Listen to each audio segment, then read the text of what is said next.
दोस्तों आज हम आप लोग के साथ सेट नंबर 24 आप लोग के साथ डिस्कस करने वाले हैं और उम्मीद करते हैं कि ये सेट आप लोग को बहुत ही पसंद आएगा। ठीक है दोस्तों, और आप लोग को पता है कि ये सेट डेली आप लोग को सुबह को 6 बजे ये सेट आप लोग को मिलता है। कितने बजे? सुबह को 6 बजे आपको सेट ये डेली मिलता है। ठीक है, तो चलिए तो स्टार्ट करते हैं क्वेश्चन नंबर यहाँ पर 41 से। ठीक है, तो चलिए क्वेश्चन नंबर यहाँ 41 कहता है, निम्नलिखित में से किसे मलेरिया पर अपने कार्य के लिए दिसंबर 1902 में चिकित्सा के लिए नोबेल पुरस्कार प्राप्त हुआ? याद इसका राइट आंसर आपका ए हो जाएगा, रोनाल्ड रॉस को दिया गया। देखिए रोनाल्ड रॉस को दिया है। ठीक है दोस्तों, चलिए आगे बढ़ते क्वेश्चन नंबर नेक्स्ट।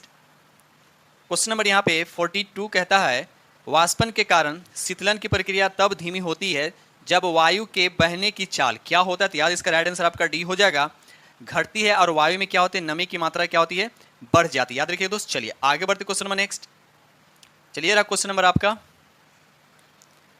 43 कहता है यहाँ पे, चंद्र ग्रहण आपसे पूछा रहा है कि चंद्र ग्रहण जो है किस दिन लगता है? तो आपको बताना है चंद्र ग्रहण कब लगता है। याद रखिए इसका राइट आंसर आपका ए हो जाएगा, यानी पूर्णिमा के दिन क्या होता है? चंद्र ग्रहण लगता है। याद रखिए दोस्त, पूर्णिमा के दिन। ठीक है, अब चंद्र ग्रहण कैसे लगता है? तो याद रखिए जब सूर्य और चंद्रमा के बीच में पृथ्वी आ जाता है तब चंद्र ग्रहण लगता है। याद रखिएगा, अगर आपसे पूछा जाए कि सूर्य ग्रहण कब लगता है तो सबसे पहले याद रखिए अमावस्या के दिन लगता है। ठीक है, और ये कैसे लगता है? तो जब सूर्य और पृथ्वी के बीच में चंद्रमा आ जाता है तब सूर्य ग्रहण लगता है। ठीक है दोस्त, चलिए क्वेश्चन नंबर 44 कहता है यहाँ पर, राजस्थान में अद्भुत वर्षा जल संग्रहण की प्रथा निम्नलिखित में से कौन सी है? तो इसका राइट आंसर आपका सी हो जाएगा, बावड़ी। याद रखिए दोस्त, इसका राइट आंसर आपका बावड़ी होगा। ठीक है दोस्त, चलिए क्वेश्चन नंबर 45 कहता है, बिना बीजों के उगने वाले पौधे बताना। तो यहाँ पर राइट आंसर कौन है? तो याद है यहाँ पर राइट आंसर आपका सी हो जाएगा, यानी फर्न। ठीक है दोस्त, चलिए आगे बढ़ते क्वेश्चन नंबर यहाँ पर 46 कहता है, जंतु परागन किसके द्वारा पौधों के परागन की विधि है? तो याद रखिए इसका राइट आंसर आपका बी हो जाएगा, यानी चमगादड़ के द्वारा होता है। याद रखिए दोस्त, चमगादड़ के द्वारा। चमगादड़ क्या है?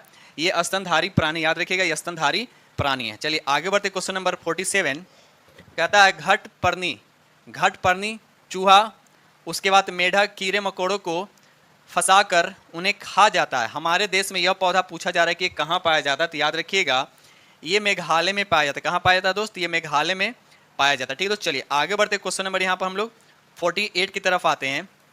क्वेश्चन नंबर 48 कहता है, पृथ्वी गोल है और वह सूर्य की परिक्रमा करती है। ठीक है, अतः जब भारत में मध्याह्न दोपहर होता है तब नीचे दिए गए किस देश में मध्य रात्रि होती है? आपसे पूछा था। याद रखिए इसका राइट आंसर आपका सी हो जाएगा, अर्जेंटीना में। अब रहा सवाल कि अर्जेंटीना किस महादेश में पड़ता है? तो याद रखिएगा ये दक्षिण अमेरिका में पड़ता है। कहाँ पड़ता है? ये दक्षिण अमेरिका में पड़ता है। अर्जेंटीना की राजधानी कहाँ है? तो ब्यूनस आयर्स। याद रखिए दोस्त, चलिए क्वेश्चन नंबर 49 कहता है, एक स्थिर स्टैंड पर धागे की सहायता से लटकते हुए छोटी गेंद या धातु के साधारण पेंडुलम को क्या कहा जाता है? तो याद है उसको बॉब बोला जाता है। क्या बोला था? उसको बॉब बोला जाता है। राइट आंसर आपका बी हो जाएगा। ठीक है दोस्त, चलिए आगे बढ़ते question number next. Question number यहाँ पर 50 कहता है, जब ऑक्सीजन के उपयोग के बिना भोजन यानी ग्लूकोज का अपघटन होता है तो किस क्रिया को किस रूप में जाना जाता है? तो याद रखिए इसका राइट आंसर आपका सी होगा, अवयवी श्वसन। याद रखिए ये क्या होता है? ऑक्सीजन के अपसेंस में होता है। ठीक है दोस्त, चलिए क्वेश्चन नंबर 51 कहता है, घर्षण सतह की चिकनाई पर निर्भर करता है। घर्षण बल हमेशा प्रयुक्त बल के क्या होता है? तो इसका राइट आंसर अपोजिट होना चाहिए। यहाँ पर राइट आंसर आपका ए हो जाएगा, उसके अपोजिट यानी विरोध में होता है। याद रखिएगा उसके विरोध में होता है। ठीक है, तो चलिए क्वेश्चन नंबर 52 कहता है, निम्नलिखित में से कौन से प्राकृतिक गैस का एक प्राथमिक घटक है? ये आपसे पूछा जा रहा है। तो याद रखिएगा यहाँ पर राइट आंसर आपका सी हो जाए, मेथेन हो जाए। याद रखिएगा मेथेन। मेथेन का सूत्र क्या होता है? तो CH4 होता है। ये एल्केन ग्रुप में क्या? एल्केन ग्रुप का ये प्रथम सदस्य है। ठीक है दोस्त, चलिए आगे बढ़ते क्वेश्चन नंबर 53 कहता है, किसी पिंड की गतिज ऊर्जा और स्थिर ऊर्जा उसकी कौन सी ऊर्जा? तो याद रखिए स्थिर ऊर्जा और गतिज ऊर्जा दोनों को मिलाकर हम बोलते हैं उसको यांत्रिक ऊर्जा कहते हैं। यानी राइट आंसर आपका सी हो जाएगा। ठीक है दोस्त, चलिए आगे बढ़ते question number next. Question number 54 कहता है, रेणुका आर्द्रभूमि नामक रामसर आर्द्रभूमि स्थान निम्नलिखित में से किस राज्य में स्थित है? तो याद रखिएगा इसका राइट आंसर आपका सी हो जाएगा, ये हिमाचल प्रदेश में। कहाँ है दोस्त? तो हिमाचल प्रदेश में। ठीक है, चलिए आगे बढ़ते question number next. Question number 55 कहता है, पृथ्वी की ठोस पर पट्टी में पाए जाने वाली धातु की प्रचुर मात्रा के संदर्भ में लौह धातु का कौन सा स्थान है? ये पूछा। तो याद रखिए इसका राइट आंसर आपका डी हो जाएगा। ठीक है, तो अब धातु पूछ रहा है ना, तो लौह दूसरे स्थान पर आता है, तो पहले स्थान पर कौन आता है? तो याद रखिएगा पहले स्थान पर एल्युमिनियम सबसे ज्यादा पाया जाता है। ठीक दोस्त, और कमेंट सेक्शन में बताइए कि एल्युमिनियम ज्यादा होते हुए भी लोहा की अपेक्षा ये कॉस्टली क्यों होता है? कमेंट्स में जरूर बताइएगा। ठीक है, चलिए आगे बढ़ते क्वेश्चन नंबर 56। कैल्वेराइट नामक खनिज बताना है कि युक्त एक टेलुराइड खनिज बताना है किसका है? याद रखिएगा इसका राइट आंसर आपका सी हो जाएगा, यानी सोना का। सोना का संकेत क्या होता है? तो Au होता है। याद रखिएगा Au होता है। इसकी परमाणु संख्या कितना होता है? 79 होता है। ठीक है दोस्त, चलिए क्वेश्चन नंबर 17 निम्नलिखित में से कौन सा ऊतक, कहता है निम्नलिखित में से कौन सा ऊतक पशुओं के शरीर में एक सुरक्षात्मक ऊतक का काम करता है? तो याद रखिए इसका राइट आंसर आपका डी हो जाएगा, उपकला ऊतक। याद रखिएगा उपकला ऊतक। ठीक दोस्त, चलिए क्वेश्चन नंबर 58 कहता है पुताई की गई दीवारें डैश दे रखा के बनने के कारण 3 से 4 दिन के बाद चमकदार दिखाई देते, किसके बनने के कारण? याद रखिएगा कैल्शियम कार्बोनेट के बनने के कारण, यानी राइट आंसर आपका डी हो, जिसका फार्मूला होता है CaCO3। ये होता है कैल्शियम कार्बोनेट। साथ साथ ये भी याद रखिए, जैसे मार्बल हो गया, चौक हो गया, या अंडा का खोइया हो गया, या आप बोल सकते हैं टटवानी कछुआ का जो कवर हो गया, ये सब क्या होता है? कैल्शियम कार्बोनेट का बना होता है। ठीक दोस्त, चलिए आगे बढ़ते हैं question number next. Question number 59 कहता है, क्वेश्चन नंबर 59 कहता है कौन सा नियम यह बताता है कि ज्वार भाटा के लिए चंद्रमा और सूर्य की स्थितियां जिम्मेदार है? तो याद रखिए कौन सा रूल बताता है? तो याद इसका राइट आंसर आपका बी है, गुरुत्वाकर्षण का नियम। याद रखिए गुरुत्वाकर्षण का नियम। अब रहा सवाल कि दीर्घ ज्वार और लघु ज्वार कब आता है? तो याद रखिएगा जब सूर्य, पृथ्वी और चंद्रमा जब तीनों एक सीध में होते हैं तो दीर्घ ज्वार आता है, याद रखिएगा। लेकिन लघु ज्वार कब आता है? जब सूर्य और चंद्रमा और पृथ्वी एक सीध में ना होकर एक समकोण के रूप में होते हैं, तब जाकर लघु ज्वार होता है। ऐसा क्यों होता है? क्योंकि चंद्रमा और सूर्य जो है उनका आकर्षण बल क्या होता है? अपोजिट होता है। इसी की वजह से क्या होता है? लघु ज्वार आता है। तो समकोण बनाने पे लघु ज्वार, और जब तीनों एक सीध में होते हैं तो दीर्घ ज्वार आता है। ठीक है, तो चलिए आगे बढ़ते। क्वेश्चन नंबर 60 कहता है निम्नलिखित में से किस विटामिन को साइनोकोबालामिन के नाम से जाना जाता है? तो याद रखिए इसका राइट आंसर का बी हो जाएगा, B12 को। याद रखिएगा B12 को। ठीक है दोस्त, क्वेश्चन नंबर 61 कहता है यहाँ पे, क्वेश्चन नंबर 61 यहाँ पर कहता है शरीर में डैश दे रखा कि गंभीर कमी के कारण क्वासिक्योर नामक रोग होता है। तो आपको बताना किसकी कमी के कारण होता है? तो याद रखिएगा ये प्रोटीन की कमी के कारण होता है। Option D the correct answer होगा। ठीक है दोस्त, चलिए क्वेश्चन नंबर 62 कहता है खनिज यानी कार्नोटाइट लिखा हुआ है, डैश दे रखा का एक महत्वपूर्ण स्रोत है। तो आपको बताना है किसका ये एक महत्वपूर्ण स्रोत है? तो याद रखिएगा यूरेनियम का। किसका दोस्त? तो कार्नोटाइट जो होता है यूरेनियम का एक महत्वपूर्ण स्रोत होता है। ठीक है दोस्त, चलिए साथ साथ ये भी याद रखिएगा यूरेनियम को आशा की धातु कहा जाता है। याद रखिएगा यूरेनियम को क्या कहा जाता है? तो इसे आशा की धातु भी कहा जाता है। ठीक है, तो चलिए आगे बढ़ते। क्वेश्चन नंबर 63 कहता है निम्नलिखित में से किस रोग के प्रतिरोधक क्षमता के लिए BCG का टीका दिया जाता है? तो याद रखिए इसका राइट आंसर आपको बताने हैं, सी हो जानी तपेदिक। याद रखिएगा तपेदिक। ठीक है दोस्त, चलिए क्वेश्चन नंबर 64 कहता है निम्नलिखित में से कौन सा कच्चे तेल से बना उत्पाद नहीं? तो याद रखिए इसका राइट आंसर आपका ए हो जाएगा, एंथ्रासाइड। ये कोला का एक वैरायटी है जो उच्च क्वालिटी का होता है और इसमें कार्बन जो होता है 90% के आसपास होता है। ठीक है दोस्त, चलिए हाई क्वालिटी का ये कोयला होता है। ठीक है, चलिए आगे बढ़ते। क्वेश्चन नंबर यहाँ पे 65 कहता है निम्नलिखित में से किस बीमारी को 3D की बीमारी के नाम से भी जाना जाता है? इसमें डिपेंसिया, डायरिया, डर्मोटाइसिस शामिल है। तो याद इसको किस नाम से जाना? तो याद रखिए इसका राइट आंसर आपका डी हो जाएगा, इसको प्लेगरा के नाम से भी जाना जाता है। ठीक है दोस्त, चलिए आगे बढ़ते हैं। चलिए क्वेश्चन नंबर यहाँ पे 66 कहता है शरीर के भीतर मुख्य रूप से हृदय या फेफड़ों में उत्पन्न होने वाली ध्वनियों को सुनने के लिए उपयोग की जाने वाला एक चिकित्सा उपकरण है। तो उसका नाम बताना। तो याद रखिए इसका राइट आंसर आपका बी हो जाएगा, यानी स्टेथोस्कोप। याद रखिए दोस्त, चलिए आगे बढ़ते। क्वेश्चन नंबर 67 कहता है भारत का राष्ट्रीय धरोहर पशु निम्नलिखित में से कौन सा? तो याद रखिए इसका राइट आंसर आपका बिल्कुल इजी क्वेश्चन है, धरोहर पशु पूछा। तो याद रखिए इसका राइट आंसर आपका बी हो जाएगा, यानी हाथी हो जाएगा। ठीक है दोस्त, चलिए आगे बढ़ते। Question number next, question number हम लोग आते हैं 68 की तरफ।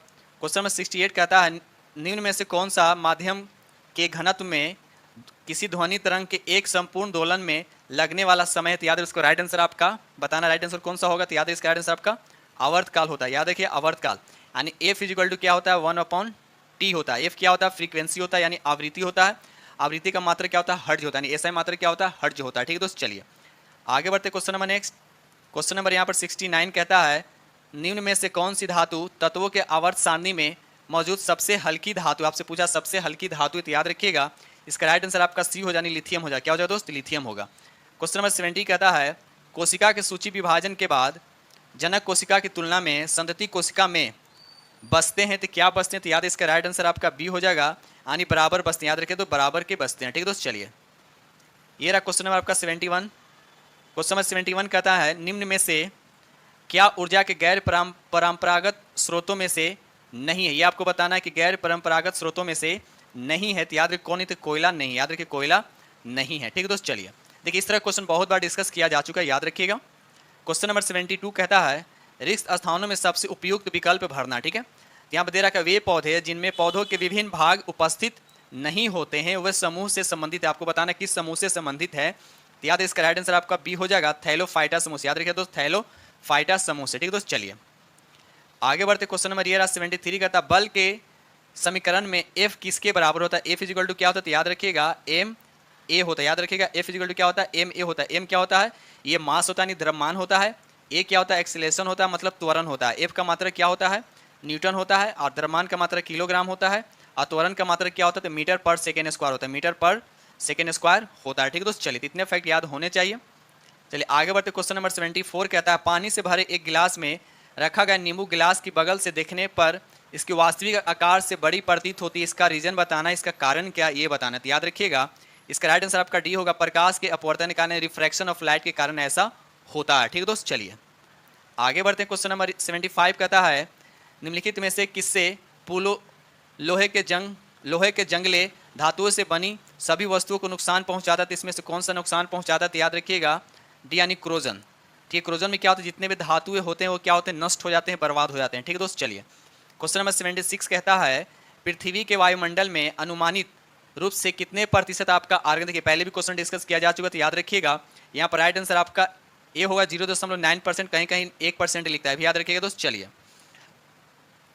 क्वेश्चन नंबर 77 कहता है, जब सरकार अपनी राजस्व आय से अधिक खर्च करती है तब इस अधिक को क्या कहा जाता है? तो याद इसका राइट आंसर आपका डी हो जाएगा, राजस्व घाटा कहा जाता है। क्या कहा जाता है? राजस्व घाटा कहा जाता है। ठीक है दोस्त, चलिए क्वेश्चन नंबर यहाँ पर 78 कहता है, स्वराज मेरा जन्म सिद्ध अधिकार है, मैं इसे लेकर रहूंगा, नारा किसने दिया था? तो याद रखिए बाल गंगाधर तिलक ने दिया था। ठीक है दोस्त, याद रखिएगा। चलिए आगे बढ़ते क्वेश्चन नंबर नेक्स्ट। चलिए रहा क्वेश्चन नंबर आपका 79 कहता है, प्लासी के जंग के बाद सिराजुद्दौला को मार दिया गया और डैश नवाब बना दिया। किसको नवाब बना दिया? तो याद रखिएगा इसका राइट आंसर आपका ए हो जाएगा, मीर जाफर को नवाब बना दिया गया। मीर जाफर क्या है? जो सिराजुद्दौला के साथ क्या किया था? विश्वासघात किया था। याद रखिए दोस्त, चलिए आगे बढ़ते। क्वेश्चन नंबर 80 कहता है, 1919 में महात्मा गांधी ने प्रस्तावित डैश दे रखा के खिलाफ एक राष्ट्रव्यापी सत्याग्रह आंदोलन चलाने का फैसला लिया था। किसके विरुद्ध? याद रखिए इसका राइट आंसर आपका बी हो जाएगा, रॉलेट एक्ट के विरुद्ध। और महात्मा गांधी ने रॉलेट एक्ट को क्या कहा था? काला कानून का। याद रखिए इसको काला कानून भी कहा जाता है। चलिए आगे बढ़ते question number next. Question number 81 कहता है, 16 महाजनपदों के बारे में किस बौद्ध ग्रंथ से जानकारी मिलती है? तो याद रखिए इसका राइट आंसर आपका ए हो जाएगा, अगुंतर निकाय से। याद रखिएगा अगुंतर निकाय से। ठीक है दोस्त, चलिए क्वेश्चन नंबर 82 कहता है, कागज का आविष्कार किस देश में हुआ है? तो याद रखिए इसका राइट आंसर आपका ए हो जाए, चीन में हुआ है। ठीक है दोस्त, चलिए क्वेश्चन नंबर यहाँ पे 83 कहता है, श्रीलंका को डैश दे रखा है, वर्ष में आज़ादी मिली। तो बताना है कि श्रीलंका को कब आज़ादी मिली है? तो याद रखिए इसका राइट आंसर आपका बी हो जाएगा, 1948 में। भारत को 1947 में मिला और उसको एक साल ज़्यादा 1948 में मिला। ठीक दोस्त, चलिए आगे बढ़ते। क्वेश्चन नंबर यहाँ पे 84 कहता है, तुर्की का राजधानी का नाम क्या? ये बताना। तुर्की की राजधानी का अंकारा है, ऑप्शन आपका सी हो जाएगा। और साथ साथ ये भी याद रखिए तुर्की का राष्ट्रीय चिन्ह क्या होता है? तो चांद तारा होता है। और तुर्की का मुद्रा का नाम क्या था? Turkish lira. याद रखिए तुर्किश लीरा। ठीक दोस्त, चलिए क्वेश्चन नंबर 85 कहता है यहाँ पर, निम्नलिखित में से किसके शासनकाल के दौरान भारत में 1 रुपये का सिक्का टकसालित यानी मिट किया गया था? तो याद रखिए इसका राइट आंसर आपका बी हो जाएगा, यानी शेरशाह सूरी के द्वारा। याद रखिएगा शेरशाह सूरी के द्वारा। शेरशाह सूरी का मकबरा कहाँ है? तो बिहार में। तो बिहार में कहाँ है? तो सासाराम में। ठीक है दोस्त, चलिए आगे बढ़ते हैं। क्वेश्चन नंबर यहाँ पर आपको मिलान करना है। ठीक है, चलिए तो पहला आपको दे रखा है फॉसिस्टवाद। तो फॉसिस्टवाद किससे संबंधित है? मुसोलिनी से संबंधित है, यानी ए का हो जाएगा आपका 3। ए का हो जाएगा आपका 3 हो गया। अगर प्रजातंत्र की बात किया जाती हो जाएगा उड्रो विल्सन हो जाएगा, यानी बी का हो जाएगा आपका 4। तो बी का हो जाएगा आपका 4, यानी 3 4। तो 3 4 तो देखिए सी ऑप्शन आपका मीट कर रहा है। ठीक है, याद है कि 3 4। ठीक है, अगर 1 2 मिल गया तो पूरा मिलाने के चक्कर में मत रहिएगा। ठीक है दोस्त, चलिए तो राइट आंसर आपका सी हो जाएगा। चलिए आगे बढ़ते हैं क्वेश्चन नंबर यहाँ पर 87 की तरफ। ग्राम पंचायत के किस सदस्य को पद अवधि को प्रथम 2 वर्ष तक तथा कार्यकाल के अंतिम 6 माह के दौरान उन पर अविश्वास प्रस्ताव नहीं लाया जा सकता है? तो याद रखिए इसका राइट आंसर आपका मुखिया भी होगा और उप मुखिया भी, अनुपयुक्त में से दोनों, यानी राइट आंसर आपका सी द करेक्ट आंसर हो जाएगा। ठीक है दोस्त, चलिए क्वेश्चन नंबर 88 कहता है, निम्नलिखित में से किसने कहा था रॉलेट एक निवारक हत्या है? किसने कहा था कि रॉलेट एक जो है निवारक हत्या? तो याद इसका राइट आंसर आपका सी हो जाएगा, एडविन सैमुअल मॉन्टेगू ने कहा था। ठीक है दोस्त, चलिए आगे बढ़ते क्वेश्चन नंबर 89 की तरफ। कहता है, प्रसिद्ध पर्वतीय स्टेशन कोडाई कनाल कहाँ स्थित है? आपको बताना है। तो याद इसका राइट आंसर आपका कहाँ? तो याद रखिएगा 89 का राइट आंसर आपका बी हो जाएगा, ये पालिनी हिल में। याद रखिएगा पालिनी हिल में। अब रहा सवाल कि पालिनी हिल कहाँ है? तो याद रखिए तमिलनाडु में। कहाँ है? तो तमिलनाडु में। याद रखिएगा दोस्त, चलिए आगे बढ़ते। क्वेश्चन नंबर यहाँ पे 90 कहता है, अकबर द्वारा निर्मित पंचमहल स्थित। आपको बताना है कि अकबर द्वारा जो निर्मित किया गया था पंचमहल वह कहाँ स्थित है? तो याद रखिएगा इसका राइट आंसर आपका डी यानी फतेहपुर सीकरी में है। ठीक है दोस्त, चलिए आगे बढ़ते क्वेश्चन नंबर नेक्स्ट। ये रहा क्वेश्चन नंबर आपका 91, कहता है निम्नलिखित में से कौन सा एक आसियान देश के संस्थापक सदस्य, ये आपको बताना है, तो याद इसका राइट आंसर आपका बी हो जाएगा यानी मलेशिया। याद रखिए दोस्त, मलेशिया। ठीक है दोस्त, चलिए आगे बढ़ते क्वेश्चन नंबर नेक्स्ट।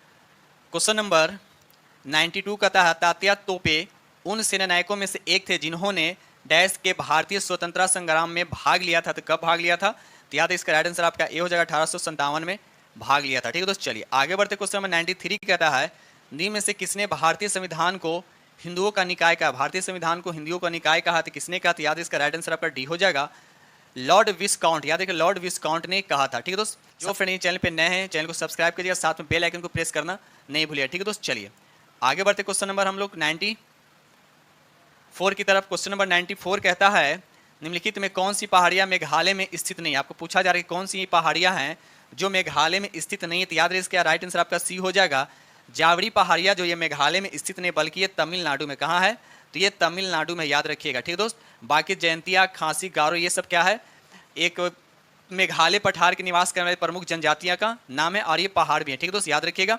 तो जयंतिया, खासी और गारो ये एक जनजातियां हैं जो मेघालय पठार में निवास करने वाले हैं। ठीक है दोस्त, चलिए आगे बढ़ते क्वेश्चन नंबर यहाँ पर 95 कहता है निम्नलिखित में से कौन सा फसल घरेलू उत्पाद में शामिल होता है, तो याद रखिए इसका राइट आंसर आपका ए हो जाएगा अंतिम वस्तुओं के बिक्री से। याद रखिए अंतिम वस्तुओं के बिक्री से। ठीक है दोस्त, चलिए क्वेश्चन नंबर 96 कहता है भू राजस्व के लिए अस्थायी बंदोबस्त प्रणाली किसके द्वारा लागू किया गया था, तो याद है इसका 96 का राइट आंसर आपका ए हो जाएगा लॉर्ड कॉर्नवालिस के द्वारा। याद रखिए लॉर्ड कॉर्नवालिस के द्वारा। ठीक है दोस्त, चलिए आगे बढ़ते क्वेश्चन नंबर यहाँ पर 97 कहता है 2.5 दिन का झोपड़ा मस्जिद का निर्माण अजमेर में किसके द्वारा करवाया गया था, तो याद रखिए इसका राइट आंसर आपका ए हो जाएगा कुतुबुद्दीन ऐबक के द्वारा कराया गया था। ठीक है दोस्त, चलिए आगे बढ़ते क्वेश्चन नंबर यहाँ पे 98 कहता है दिल्ली सल्तनत के निम्न शासकों में से किसकी मृत्यु घोड़ा से गिरकर हुई, यानी घोड़ा से गिरकर हुई, तो याद रखिए इसका राइट आंसर आपका ए हो जाएगा कुतुबुद्दीन ऐबक की हुई थी। यार कब हुई थी, तो याद रखिएगा 1210 ईस्वी में। याद रखिए 1210 ईस्वी में। ठीक है दोस्त, चलिए आगे बढ़ते क्वेश्चन नंबर यहाँ पे 99 कहता है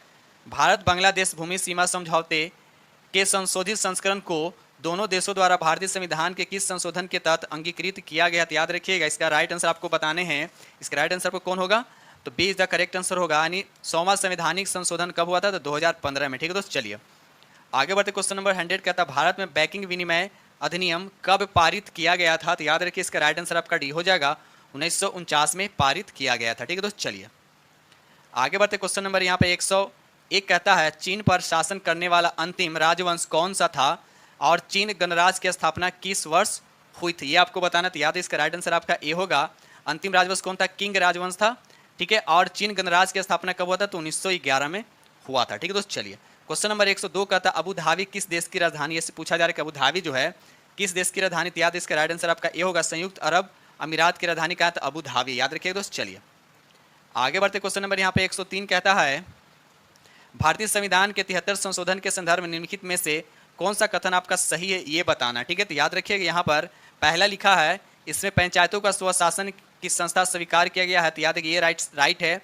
नंबर 2 कहता है इनमें शहरी स्थानीय सरकार का शासन की संस्था स्वीकार किया, तो ये गलत है, यानी ऑप्शन आपका सिर्फ एक स्टेटमेंट सही है, यानी सी इज द करेक्ट आंसर होगा। ठीक है दोस्त, चलिए आगे बढ़ते क्वेश्चन नंबर 104 का था भारत में पहली पंचवर्षीय योजना का आधार पूछा कि आधार था तो क्या था, तो याद रखिएगा इसका राइट आंसर आपका ए होगा हेरोल्ड डोमर मॉडल। याद रखिए हेरोल्ड डोमर मॉडल ये पहली पंचवर्षीय योजना का आधार था। ठीक है दोस्त, चलिए आगे बढ़ते क्वेश्चन नंबर 105 कहता है किस समिति की सिफारिश पर ग्राम पंचायतों को संवैधानिक संस्था का दर्जा प्राप्त हुआ, तो याद रखिए इसका राइट आंसर आपका बी हो जाएगा सिंघवी समिति। याद रखिए तो सिंघवी समिति। ठीक है दोस्त, चलिए आगे बढ़ते क्वेश्चन नंबर 106 कहता है ब्रेल प्रणाली इनमें से किस पर आधारित, आपसे पूछा कि ब्रेल प्रणाली जो है इसमें से किस पे आधारित है, तो याद रखिए इसका राइट आंसर आपका डी होगा बिंदुओं पर। याद रखिए दोस्त बिंदुओं पर आधारित है। ठीक है दोस्त, चलिए क्वेश्चन नंबर 107 कहता है भारत की पहली इंजन रहित रेलगाड़ी का नाम क्या है, तो याद रखिए इसका राइट आंसर आपका बी हो जाएगा वंदे भारत एक्सप्रेस। याद रखिए वंदे भारत एक्सप्रेस। ठीक है दोस्त, चलिए आगे बढ़ते question number next. Question number 108 का था कानून और स्वतंत्रता में संबंध है, क्योंकि आपको बताना क्योंकि इसका राइट आंसर आपका ए होगा क्योंकि कानून और स्वतंत्रता एक दूसरे के क्या है, पूरक हैं। ठीक है दोस्त, चलिए आगे बढ़ते question number next. Question number 109 कहता है निम्नलिखित में से किसने बंगाल में द्वैध शासन प्रणाली को समाप्त किया, तो याद रखिए इसका राइट आंसर आपका बी हो जाएगा वारेन हेस्टिंग ने समाप्त किया। अब रहा सवाल कि स्टार्ट किसने किया था, द्वैध शासन प्रणाली जो है स्टार्ट किसने किया था, तो याद रखिएगा याद रखिएगा लॉर्ड क्लाइव ने यानी रॉबर्ट क्लाइव ने स्टार्ट किया था। ठीक दोस्त, याद रखिएगा। चलिए, स्टार्ट किया था और समाप्त किसने किया? तो वारेन हेस्टिंग ने समाप्त किया था। आपसे पूछा क्या है यहाँ पे कि समाप्त किसने किया? तो वारेन हेस्टिंग। याद रखिए दोस्त। चलिए, क्वेश्चन नंबर 110 कहता है निम्नलिखित में से किस पुस्तक के लेखक दादा भाई नौरोजी नहीं है? तो याद रखिए इसका राइट आंसर आपका डी होगा, इकोनॉमिक हिस्ट्री ऑफ इंडिया। इसके लेखक जो है दादा भाई नौरोजी नहीं है। तब रास वाले की इसके लेखक कौन है? तो याद रखिए इसके लेखक है रमेश चंद्र दत्त। याद रखिएगा रमेश चंद्र दत्त। ठीक है दोस्त। चलिए, क्वेश्चन नंबर यहाँ पे 111 का था नचिकेता एवं यमराज के मध्य संवाद का वर्णन किस उपनिषद में मिलता है? तो याद रखिए इसका राइट आंसर आपका बी होगा, कठोर उपनिषद में। याद रखिए तो इसका राइट आंसर आपका बी हो जाएगा। चलिए, क्वेश्चन नंबर 112 का था पश्चिमी घाट के पर्वत श्रेणी किसका उदाहरण है? पश्चिमी घाट में जो पर्वत श्रेणी है आपको बताना है किसका उदाहरण है? तो याद है इसका राइट आंसर आपका बी हो जाएगा, ये ब्लॉक पर्वत का उदाहरण। याद रखिएगा ब्लॉक पर्वत का उदाहरण है। ठीक है दोस्त। चलिए आगे बढ़ते, क्वेश्चन नंबर 113 कहता है वनडे क्रिकेट में दोहरा शतक लगाने वाला सबसे युवा खिलाड़ी जनवरी 2023 में कौन बन गए? तो याद रखिए इसका राइट आंसर आपका बी हो जाएगा, शुभमन गिल। याद रखिए शुभमन गिल। ठीक है दोस्त।